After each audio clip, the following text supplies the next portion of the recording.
It was 7 a.m. on June 12, 1962.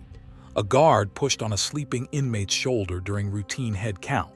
The head rolled off the pillow and hit the floor. It was made of soap, toilet paper, and human hair. 3 men were gone. No bodies were ever found. The United States Marshals Service still lists those 3 men as active fugitives until September 2026. 7 men, 1 island, 29 years. None of them went quietly. If you are new here, welcome. This channel goes deeper than the headlines, straight to the documented record. Subscribe and drop a comment telling us where you are watching from. To everyone here from the start, thank you. The first man in this documentary spent 42 years in solitary confinement, and the version of him you think you know is wrong. Case 1. Robert Stroud. In 1943, a man in permanent solitary confinement published a 500-page scientific reference book on bird diseases with no education beyond the 3rd grade. Trained ornithologists cited it for decades. The 1962 Hollywood film made him a legend. The documented record tells a different story. Robert Stroud was born on January 28, 1890 in Seattle, Washington. His father was a violent alcoholic. By 13, Stroud had left permanently. He drifted to Juneau, Alaska, where he became involved with a dance hall worker named Kitty O'Brien. On January 18, 1909, a bartender named F.K. Charlie Turner attacked Kitty and shorted her payment. Stroud shot and killed him. 12 years at McNeil Island Federal Penitentiary. He stabbed a fellow inmate inside, earning more time. In 1912, he transferred to Leavenworth. Then on March 26, 1916, in front of more than 1,100 inmates and guards, he stabbed prison guard Andrew F. Turner multiple times. Witnesses described it as cold and deliberate. Sentenced to hang. His mother wrote directly to President Woodrow Wilson. Wilson commuted the sentence on April 15, 1920, to life in permanent solitary confinement. During yard recreation in 1920, Stroud found 3 injured sparrows. He nursed them to health. That unlocked something. He began breeding canaries, nearly 300 birds at peak. He obtained microscopes and scalpels, performed genuine pathological research, and sold birds and remedies by mail order from his cell. He published Diseases of Canaries in the early 1930s, then Stroud's Digest on the Diseases of Birds in 1943. 500 pages cited by professionals for decades. Prison psychiatrists told a different story across every evaluation: psychopathic personality, superior intelligence, 0 remorse. Staff described someone who used intelligence to dominate, not reform. The birds occupied him. They did not change him. In December 1942, he arrived at Alcatraz as inmate number 594. Alcatraz banned all animals. The birds were gone immediately. The Birdman of Alcatraz never kept a single bird on Alcatraz. He spent 17 years there, most in solitary, 6 in complete 24-hour lockdown.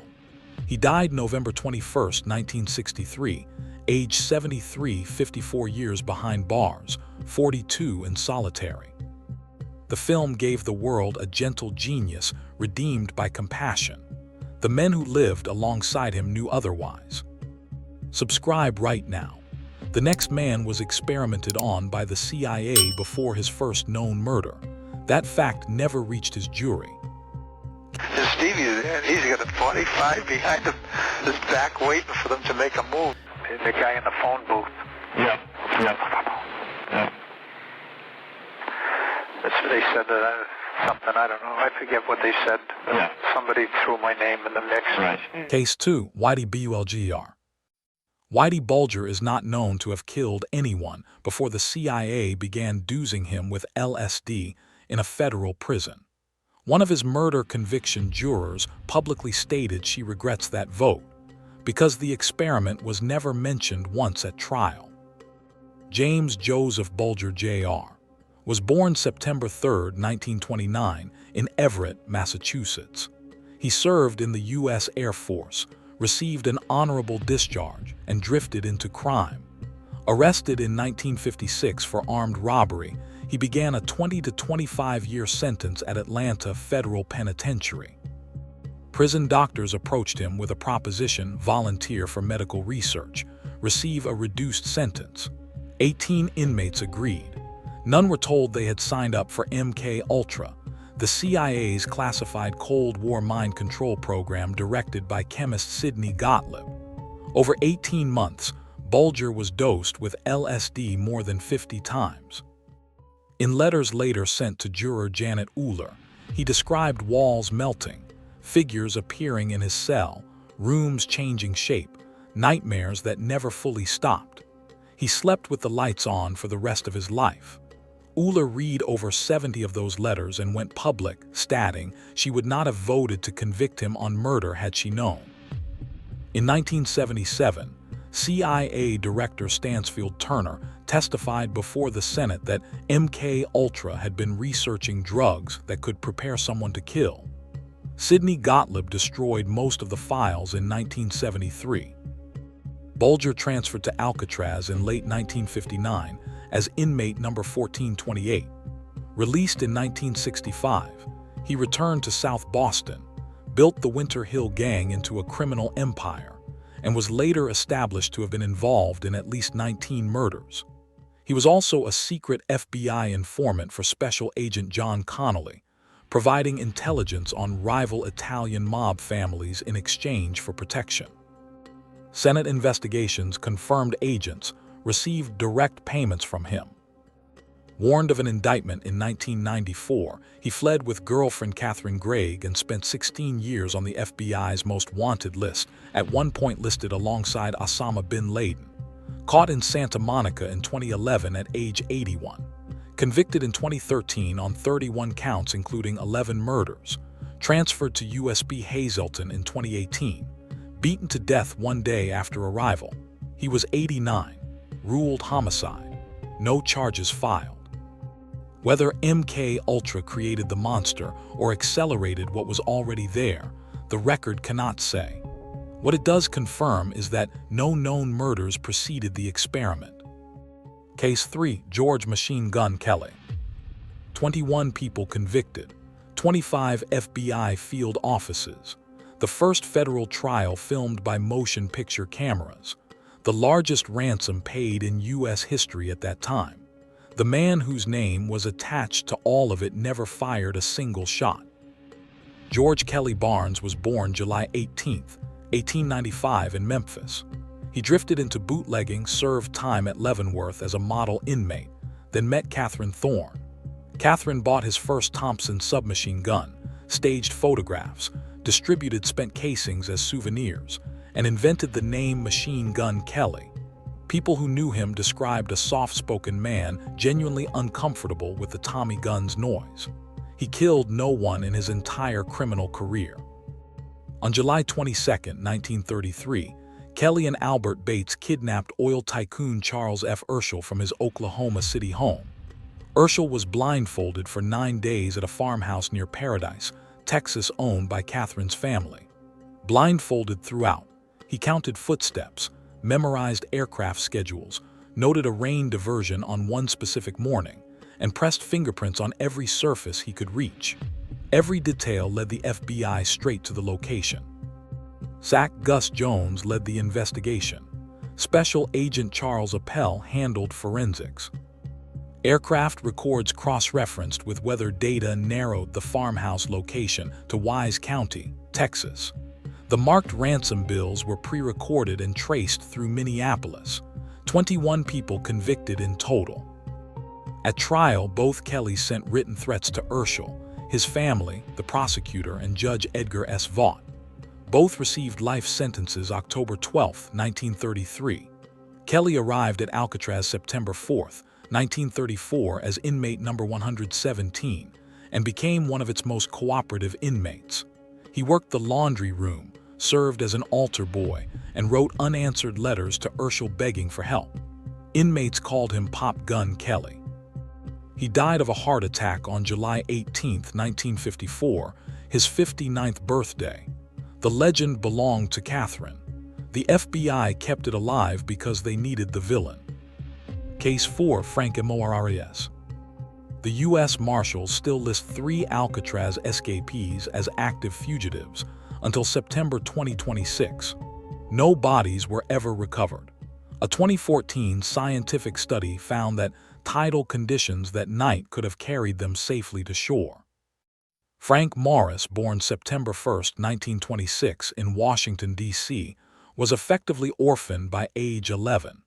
IQ of 133, top 2% nationally.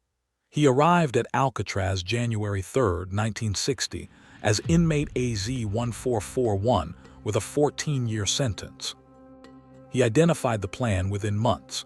Working with brothers John and Clarence Anglin and Alan West, he spent 6 months building an escape operation entirely from improvised materials, sharpened spoons as chisels, a drill from a broken vacuum cleaner motor, fake ventilation grills from soap and magazine pages, a 6x14-foot raft from 50 rubber raincoats, and lifelike dummy heads from soap, concrete dust, and real hair swept from the barbershop floor. His accordion practice sessions masked the nightly digging sounds. On June 11, 1962, Morris and the Anglins slipped out. Alan West failed to widen his hole in time and was left behind. The 3 men reached the water's edge, inflated their raft, and paddled into San Francisco Bay after midnight. West cooperated fully with investigators after the escape and was never charged. He died in 1978. The escape was discovered at 7 a.m., 6 to 7 hours of head start. The FBI, Coast Guard, and local police searched the bay. Debris recovered from Angel Island. No bodies. FBI closed the case in 1979. But the day after the escape, a man identifying himself as John Anglin called attorney Eugenia McGowan at a San Francisco law firm. An inmate named Clarence Carnes claimed to have received a prearranged postcard reading, "Gone Fishing." In 2018, the FBI disclosed a 2013 letter allegedly from John Anglin claiming Morris died in 2008. In 2024, a book by Anglin family member Ken Widner presented facial recognition results from 5 independent firms, all identifying John Anglin in a Brazil photograph from the early 1970s. The case remains open. The rock was never escape-proof. Case 5, Alvin Creepy Karpis. When agents arrested Alvin Karpis in New Orleans on May 1, 1936, with J. Edgar Hoover personally present, nobody had brought handcuffs. An agent used his own necktie. Karpis was the last public enemy #1 ever taken alive. Dillinger, Floyd, and Nelson were all killed before capture. Born in Montreal in 1907, raised in Topeka, Kansas, Karpis built the Barker Karpis gang alongside Fred Barker, Doc Barker, and Ma Barker, 25 members at peak, clearing $250,000 in single operations. He kidnapped brewery president William Hom Jr. in 1933 for $100,000, then banker Edward Bremer in 1934 for $200,000. President Roosevelt mentioned the kidnapping wave in a fireside chat. Doc Barker left a fingerprint on a gas can at a ransom drop. The bills were pre-recorded. The operation collapsed. Karpis arrived at Alcatraz in August 1936 as inmate AZ-325 at age 29. He would not leave for 26 years, the longest continuous sentence in Alcatraz history across 4 wardens. He worked the bakery daily, taught himself guitar, and joined the prison band. Transferred to McNeil Island in April 1962, he was approached by a young inmate serving time for minor charges. The young man wanted guitar lessons. He told Karpis he would be bigger than the Beatles. Karpis wrote in his memoir that he decided it was time someone did something constructive for him. The lessons ran for months. The student asked for introductions to Las Vegas clubs through Karpis' contacts. Karpis declined. The student's name was Charles Manson, transferred to Los Angeles in 1967. 2 years later, he directed the Tate LaBianca murders, using music as a tool of psychological control. Carpes paroled in 1969, deported to Canada, settled in Spain, died August 26, 1979. No autopsy. The last public enemy outlasted the prison, the gang, and the era, and unknowingly handed the next generation's most infamous criminal a tool. Case 6, Bumpy Johnson. Every new inmate on that ferry crossing showed the same documented fear response when the island rose from the fog. Guards recorded it routinely. When Ellsworth Johnson made that crossing in 1954, he adjusted his glasses. Born October 31, 1905 in Charleston, South Carolina, Johnson was sent to Harlem at age 10 after his brother was implicated in the killing of a white man. In the Jim Crow South, the family knew what came next. Harlem shaped him differently. By his 20s, he was enforcer for Stephanie St. Clair, the Queen of Numbers, running a street lottery worth millions annually. When Dutch Schultz's Bronx organization moved to seize that operation in the early 1930s, Johnson fought back through Harlem's basement networks and rooftop corridors where police refused to follow. The conflict produced an estimated 40 deaths. Schultz was assassinated in 1935, not by Johnson, but by the National Crime Syndicate, who found him too unpredictable.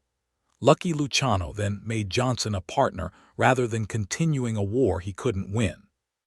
Johnson became the primary Harlem liaison to the Genovese crime family for decades. Indicted in 1951 on heroin conspiracy charges he maintained were politically motivated. He was convicted and sent to Alcatraz in 1954 as inmate AZ-1117, arriving in a racially segregated prison that reflected the divisions of 1950s America. He attached to no faction. He read, played chess, and carried himself with a quiet authority that required no demonstration. One documented confrontation in the dining hall, a younger inmate attacked with a shiv. Johnson broke his arm and returned to his meal without calling a guard. No further challenges were recorded. Alcatraz inmate Clarence Carnes stated in an Unsolved Mysteries interview that Johnson may have arranged a boat near Angel Island on the night of the 1962 escape, using West Coast mob connections never fully severed by incarceration, never officially confirmed, never ruled out. Released in 1963, 5 months before Alcatraz closed, Harlem held a street parade. He provided personal security for Malcolm X. Staged a one-man sit-in at a Harlem police precinct in December 1965, telling the commander, "If you're going to watch me here." Was charged with refusing to leave and acquitted. He died July 7, 1968 at Wells Restaurant, fried chicken, coffee, congestive heart failure. Thousands lined the rooftops to watch the hearse pass. His story has since been portrayed in The Cotton Club, Hoodlum, American Gangster, and Godfather of Harlem with Forrest Whitaker. Drop a comment. Which of these 6 stories did you know the least about before today? If you haven't subscribed yet, do it now. The last story ends with 4 words no one in that infirmary ever forgot. Case 7, Arthur Doc Barker. The morning after the escape attempt, Warden Johnston told the press, "We were scurrying all around, and they were scurrying trying to escape us. One minute we could see them, and then we couldn't." San Francisco newspapers ran it front page. Washington started asking questions. Doc Barker's escape attempt triggered the first serious congressional calls to shut Alcatraz down 24 years before it actually closed. Arthur Raymond Barker was born June 4, 1899, in Aurora, Missouri. His criminal record began in January 1922 with a bank robbery in Muskogee, Oklahoma. By December 1932, he was part of the 3rd Northwestern Bank robbery in Minneapolis, where 2 police officers and a civilian died. Within the Barker Carpes gang, he was the muscle, the one sent when the job required someone who would not hesitate. Henry Young, who participated in the 1939 escape attempt, described him directly: determined and ruthless. Once he started on anything, nothing could stop him but death. At his own trial, Barker approached Edward Bremer directly and told him he had outside contacts who could reach him. Bremer testified anyway. Life sentence. Arrived Alcatraz 1936 as inmate AZ-268. Placed in D block, cells deliberately positioned facing the Golden Gate Bridge so inmates could see city lights and hear New Year's Eve. Warden Johnston's documented philosophy, the visibility of freedom as a psychological tool. Most D block inmates deteriorated. Barker studied guard rotation schedules, memorized shift changes, and cataloged every sound in the block. Historical accounts indicate he advised at least 2 earlier escape attempts. He identified the key structural weakness. The window bars had been corroded by years of Pacific salt air, not broken, but weakened enough. He built a bar spreader from scavenged bolts and toilet fixture parts, nothing noticed missing individually. Henry Young cut through his own bars using smuggled hacksaw blades, concealing cuts with putty and aluminum paint over 5 days. 4 others joined: Dale Stampville, Rufus McCain, William Martin, and Henry Young. January 13, 1939. Johnston later described the fog that night as wool-thick. After the 3 a.m. headcount, all 5 moved. They dropped to the ground and headed for the western shoreline, now called Barker Beach. At the water's edge, Rufus McCain announced he could not swim. He asked them to turn back and reinforce the raft. They complied. He asked again. They complied again. Both delays consumed time the operation could not afford. Tower guard Henry Weinhold heard a scuff of a boot on rock. He did not sound the alarm. Protocol required a boat, not a siren, to avoid driving subjects into the water. He called the prison launch, the warden Johnston, and alerted guards to descend the cliff face. Within minutes, searchlights swept the shoreline. Martin, McCain, and Young surrendered immediately. Barker and Stampville kept moving toward the water, ordered to halt, kept moving. Stampville was shot in both legs and went into the surf. Guards pulled him out. Barker was struck near the eye. Contemporary accounts note he did not lose consciousness. Then a second shot shattered his leg. He went down in the water. Staff pulled him out. He was taken to the infirmary. The combination of wounds, blood loss, and the 50-degree bay water was beyond what the facility could treat. The warden stood over him and asked why he had done it. Barker turned toward the guard who had shot him. He said 4 words. "I'm all washed up." He died within hours. Body unclaimed. Gang gone. Buried in a pauper's grave. The following day, the San Francisco coroner's office made a death mask at the FBI's request, a memo to Hoover's office specifying the mask must be made before bloating and elements distort the character of expression. Patrick Forrest Reed, a former Alcatraz inmate, published articles in the San Francisco Examiner claiming he had witnessed metal tools passing through prison security undetected, raising the question of how Barker's tools got in. Congressional scrutiny followed. The calls to close Alcatraz were real. They were not acted upon. The same category of structural failure, salt air corroding aging infrastructure, that Barker found in D-block window bars in 1939 was present in the ventilation concrete another inmate exploited in 1962. The Bureau of Prisons never resolved it. The salt air had been working on Alcatraz from the beginning. Conclusion. Alcatraz closed March 21, 1963. Robert Stroud, 54 years behind bars, 42 in solitary. The science was real, so was the danger.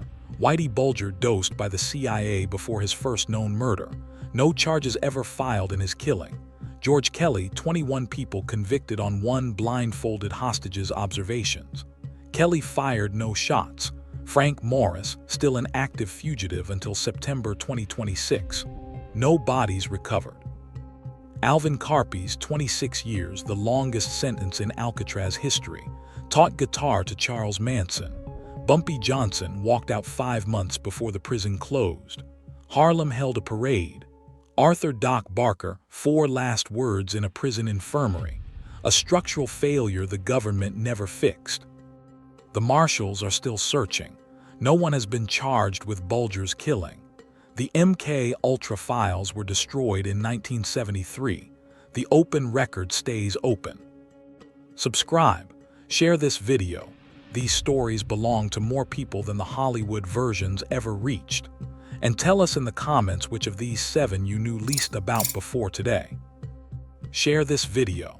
These stories belong to more people than the ones who already know the movie. Subscribe so you never miss the documented record. It is always more than the legend.